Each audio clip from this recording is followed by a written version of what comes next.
On prend Bezrat Hashem, Shara Te'amim, et on est maintenant au chapitre 3. Je disais à l'instant, c'est un sujet passionnant, les Te'amim.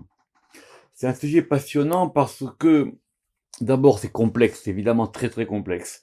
Il y a beaucoup, comme j'ai expliqué à chaque fois, et je répète encore, il y a des noms différents, il y a des intonations différentes, et évidemment, quand on voit les choses, nous du point de vue de la Kabbalah et du Zohar, c'est encore plus complexe, parce qu'on comprend maintenant que le Tam, c'est pas simplement pour donner une annotation, ou pour donner un sens, ça encore on peut le comprendre, c'est pour donner en même temps le mouvement spirituel de ce qui se passe.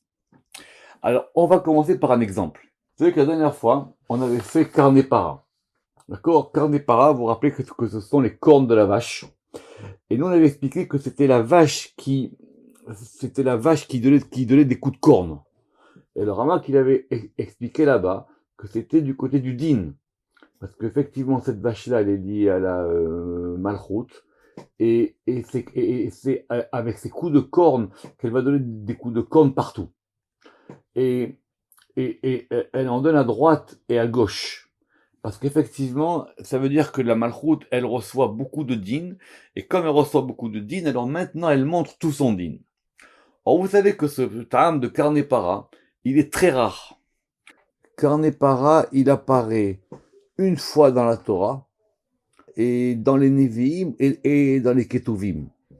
Je me rappelle plus du nombre exact d'occurrences, mais c'est un ta'am très très rare. Effectivement, mais nous on comprend. Parce que vous imaginez que la malchoute qui se déchaîne est comme ça une vache qui donne des coups de corne. D'ailleurs même, c'est une vache qui donne des coups de corne de tous les côtés. Alors effectivement, c'est assez fort. Et j'y trouve un exemple. On va prendre un exemple. Dans Bamidbar, au chapitre 35. De quoi on parle là-bas? On parle des villes réservées aux Lévi'im. Vous savez que le Lévi, il est Gvoura. Et les Lévi'im, ils ont des villes pour eux. Et au chapitre 35, au verset 5, on va parler là-bas des dimensions et des murailles qui doivent entourer. Donc imaginez, ce sont les murailles qui entourent les Lévi'im, qui sont eux qui ont le plus de Gvoura. Rappelez-vous l'histoire de Korah, on va pas revenir là-dessus, vous savez que Lévi c'est le plus grand de la Gvoura. Et quand on lit les versets, ou Madotem de quoi? C'est-à-dire effectivement, Michutz Laïr, donc quand on va délimiter la ville des Lévi'im, et on va mesurer à l'extérieur de la ville, et Peat Kedema, c'est-à-dire du côté du Kedem, du côté de l'Orient, Alpaim Bahama, et là-bas, ça fera 2000 coudées. Donc imaginez, c'est la rigueur de la rigueur, c'est la muraille de la muraille. Et ben sur le Bahama, on a un Karnepara. Vous comprenez pourquoi maintenant? Parce que maintenant, les Lévi'im, ils sont du côté de la Gvoura, et on va leur mettre une muraille pour que la Gvoura encore empêche, parce que vous savez que le but d'une muraille, c'est d'empêcher les forces extérieures d'arriver à l'intérieur. Alors voilà pourquoi là-bas, on a mis un Karnepara. Et ça, sont des choses qu'on peut apprendre que quand on fait ce qu'on fait là. On est en train de faire. Sinon, pourquoi on va expliquer que là-bas, on a mis un Karnepara et on n'a pas mis un Karnepara? Alors on continue aujourd'hui, toujours dans nos termines, la suite. Azla, Gerish. Alors, il y a des fois Azla et Gerish, et des fois il y a Azla et Gerish. Azla et Gerish, vous voyez comment c'est, ce sont comme des espèces de deux demi-parenthèses. Azla, c'est du côté de la, on va dire, c'est du côté droit, et Gerish, c'est du côté gauche. Et toujours, on va prendre les enseignements du Zohar. Je répète, le Ramak, il ne fait que analyser et expliquer ce qui a marqué dans le Zohar. Alors c'est vrai que dans le Zohar, il n'y a pas vraiment de texte qui va parler de tous les termines d'un coup. Donc ici et là, Rabbi Shimon bar Yochai, il a donné des petites allusions ou des petites explications par rapport à un terme.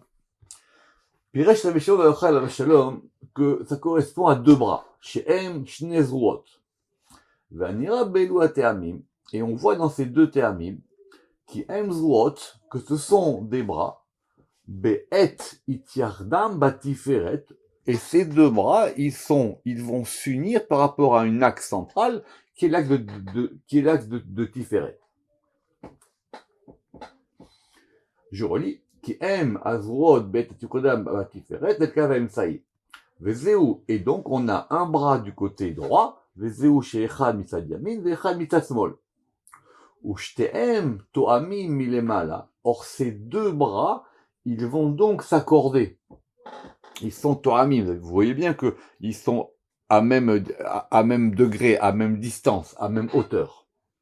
Donc, par en haut, El atabaat ahat par rapport à l'anneau central. D'accord? C'est-à-dire comme s'il y avait un anneau central, évidemment, ça fait allusion ici à la construction du Mishkan, cette histoire de l'anneau, hein, qui est le Tiferet, Veu ameyachadam bekav hamitzvah, et lui, il va donc les unifier par rapport à un axe équilibrant. Velachen nikra echad, c'est pour ça que le premier, celui de droite, il s'appelle Azla. J'avais dit plusieurs fois que les ta'amim, on va souvent d'après leur nom. C'est vrai que les noms des ta'amim, j'ai vu, c'est un peu mystérieux. Alors on associe ça à une massorette, à une tradition, et alors on peut dire peut-être que c'était des formes imagées, vous voyez, pour prendre l'exemple de Carnépara, alors on dit oui, ça peut ressembler effectivement à deux cornes de vache. Mais le nom, bien qu'effectivement des fois, il peut faire allusion à la forme, mais il indique aussi ce qu'est la chose. Donc Azla, ça veut dire quoi? Azla, ça veut dire aller, il va, en araméen. Les fiches ou yamin, parce qu'effectivement il est du côté droit, et donc il indique la force du chesed, v'arahamim et des miséricordes, anishpa'im et elehem kedarkam, qui vont donc influer selon leur voie. La voie du chesed, c'est effectivement d'aller de l'avant. C'est effectivement d'aller, c'est comme un fleuve qui coule. Ve'em olchim bederech alichatab, et donc ça va selon le propre mouvement de Tiferet. Mais du côté gauche, ça s'appelle Garish. Garish, ça veut dire quoi? Garish, ça vient de Geresh, ça veut dire quoi? Geresh, Geresh, ça veut dire répudier, divorcer. Ça veut dire séparer, renvoyer même. Garesh, il est marqué dans la Torah, Garesh et Amazot, à propos de Hagar, que Dieu, il a dit à Abraham, et il lui a dit, débarrasse-toi d'elle. Avanasmoli, Nikra Gerish. Parce que lui, c'est la force du din. Or, le din, il fait quoi? Le din, il expulse les choses. Amegaresh et Tatsmo Mimekomo. Et donc, ce din-là, il va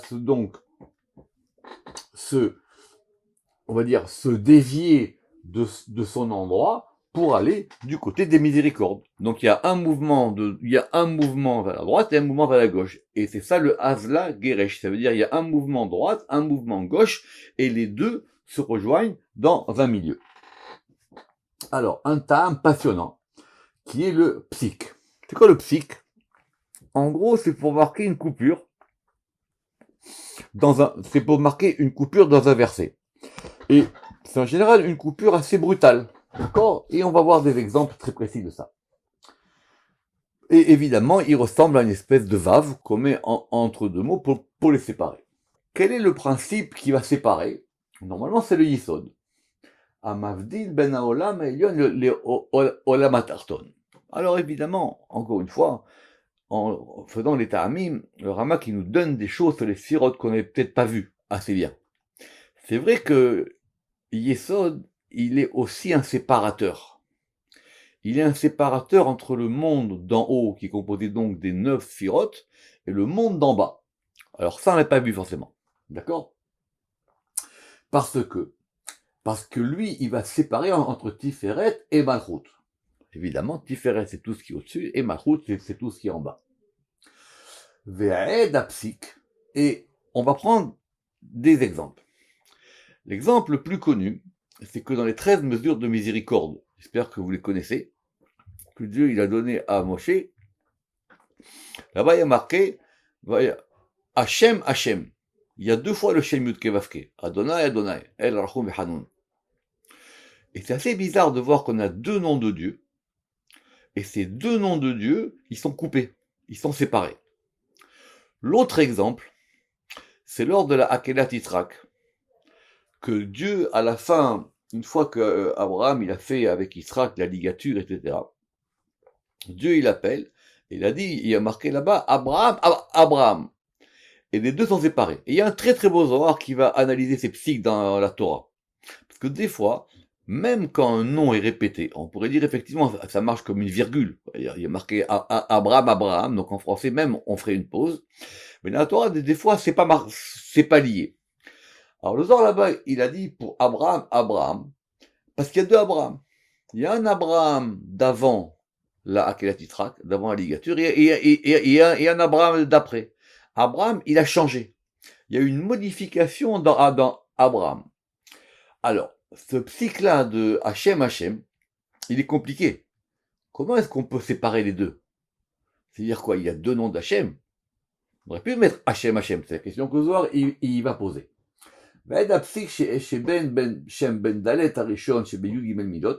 Donc c'est le psy qui va se trouver entre le tétragramme qui est dans les 13 mesures de miséricorde et entre le deuxième.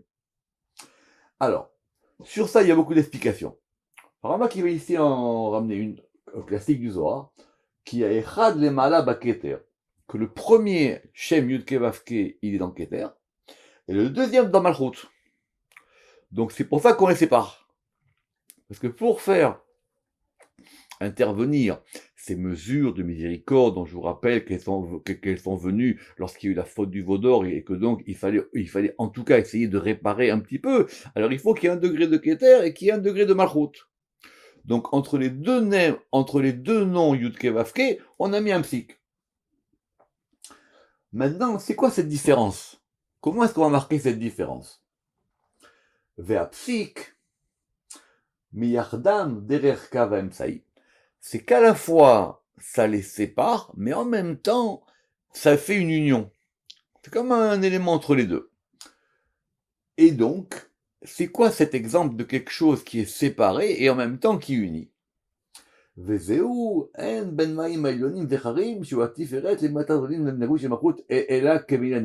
Alors c'est une Mara et un Midrash. Vous savez que dans la création, on a séparé entre les eaux d'en haut et les eaux d'en bas.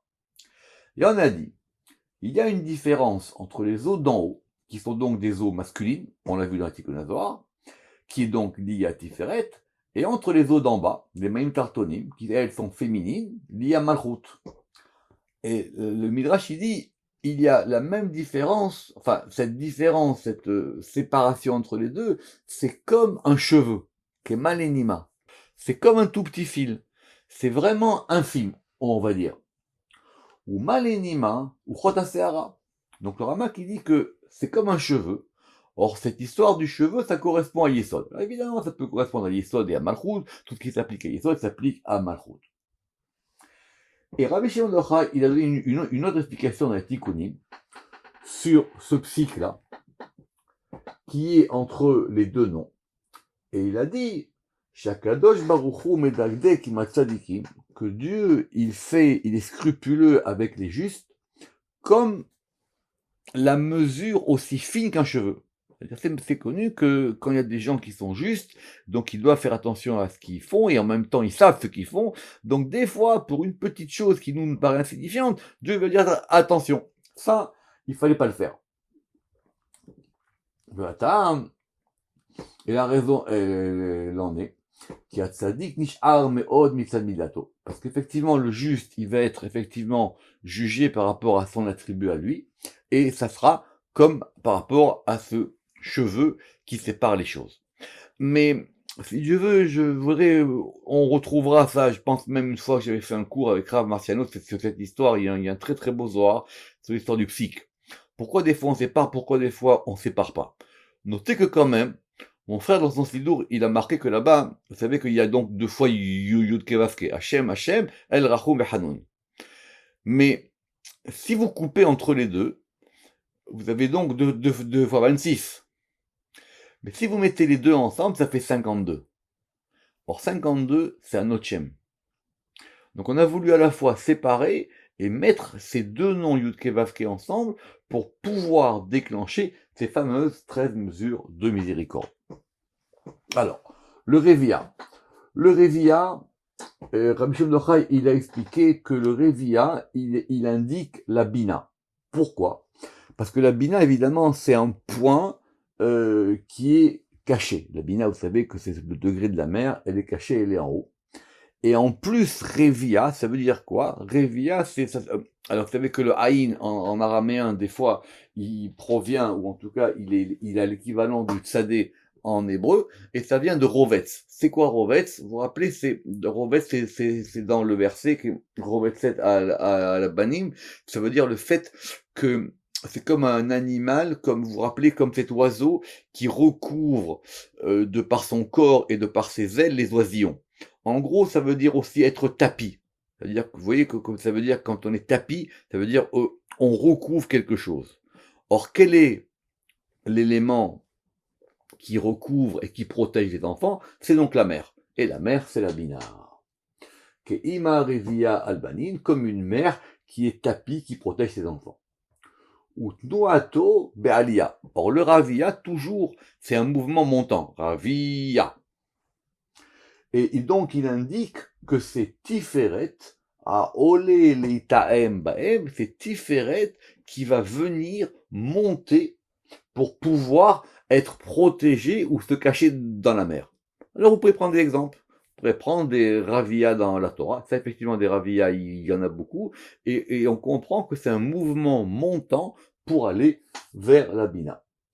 Venimsa ravia remesbo el a tiferet mitalem babina. Et donc effectivement, ça veut dire que Tiferet, il va donc monter, se cacher dans la bina, en tant que la bina, c'est elle maintenant qui est tapie, qui protège ses enfants. Alors, le kadma. Alors c'est pas facile parce que le kadma, il ressemble au hazla. Simplement, hazla gerish, ici on les a considérés comme étant alors, deux ta'am, c'est vrai, on a dit Azla et Gerish, mais ici on a considéré comme il y en a un qui fait aller et un qui va exclure. Le psik, le ravia, le shofar meupar, on l'avait déjà vu, vous vous rappelez, avec le shofar olaire, et il nous manque maintenant le kadma. Je pense que la différence du kadma, c'est que le kadma en général, il se met plutôt en fin de mot. Alors que le hazla, il peut être sur les premières lettres du mot, à vérifier avec les spécialistes des termines. Alors le kadma, évidemment kadma, ça veut dire aller de l'avant, ça veut dire que même le kedem, c'est tiferet. Donc le kedem, c'est-à-dire l'est, c'est tiferet, à mekabel minadin, et il reçoit du côté du din, les alkot, la hayavim, pour pouvoir maintenant aller frapper ceux qui ont fait des bêtises. Velazé, ou maté, shenoté, les tzadat smol agvura.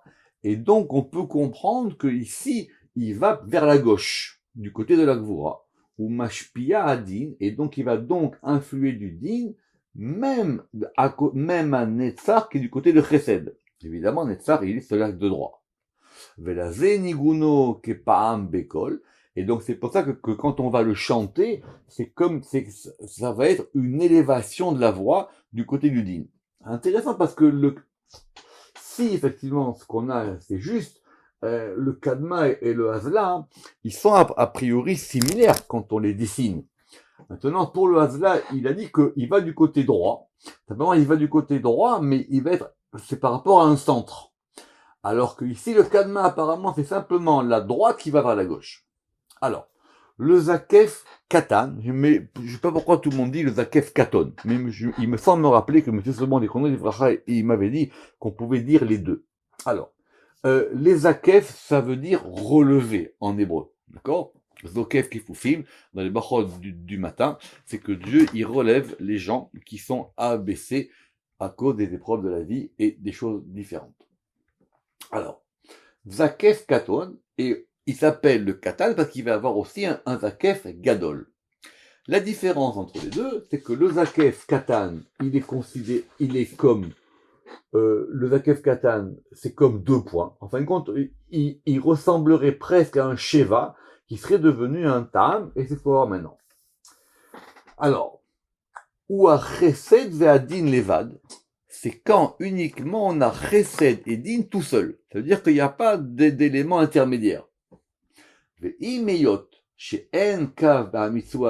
donc, puisqu'il n'y a pas d'élément qui va leur permettre de s'unir, im kolze, malgré tout ça, le point d'en haut, il est chesed, et donc c'est le point de chesed qui l'emporte sur la gvura. Mais pourquoi est-ce qu'il s'appelle petit? Il s'appelle petit parce que justement, il n'y a pas d'axe équilibrant. Nikra katan be'erer she'en tigvoret hachesed ala gvura, parce que le chesed ici ne l'emporte sur la gvura, pas comme si c'était le tiferet qui l'aidait.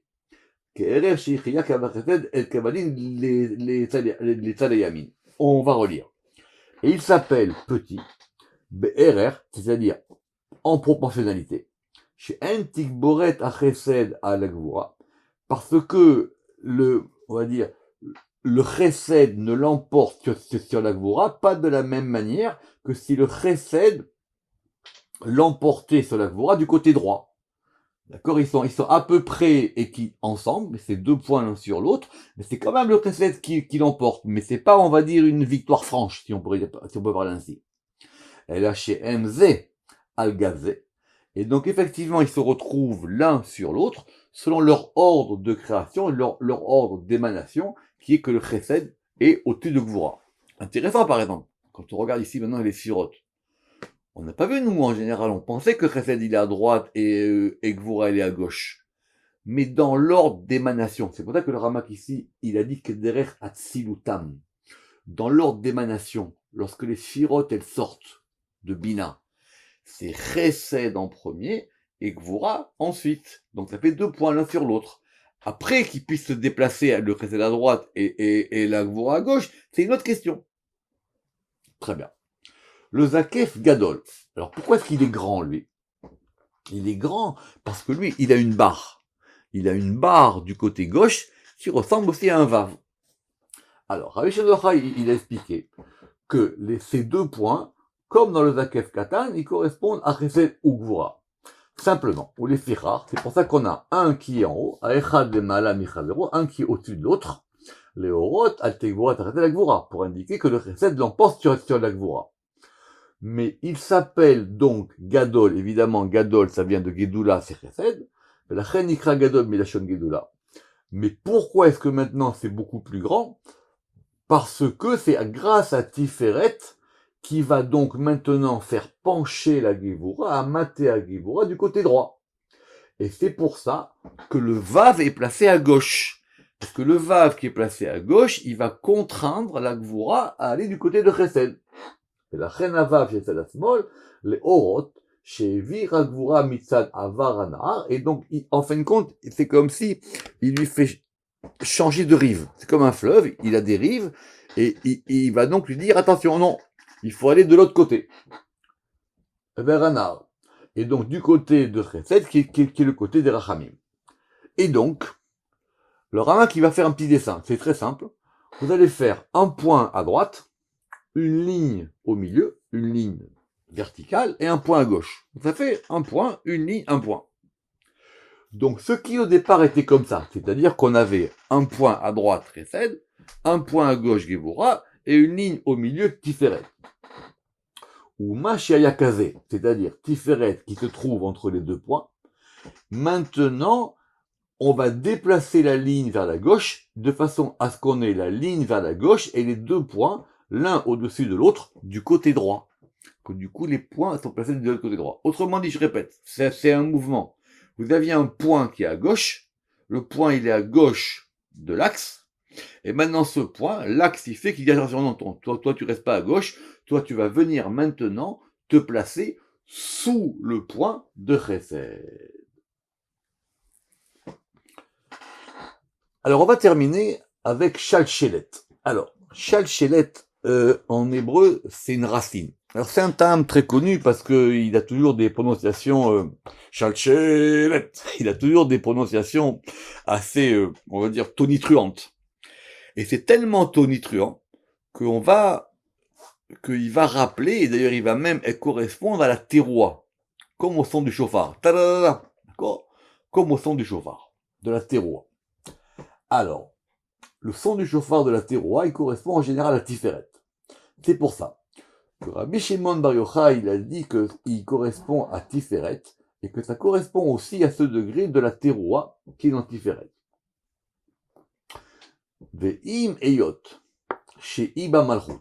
Alors, Est-ce que la teroua est dans Tiferet ou dans Malchut? C'est un grand sujet dans le Zohar, j'espère que vous vous en souvenez, euh, par rapport à cette histoire des sonneries du chauffard.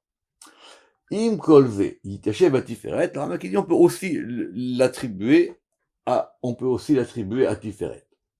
Parce que, évidemment, la Malchut, elle provient essentiellement d'où?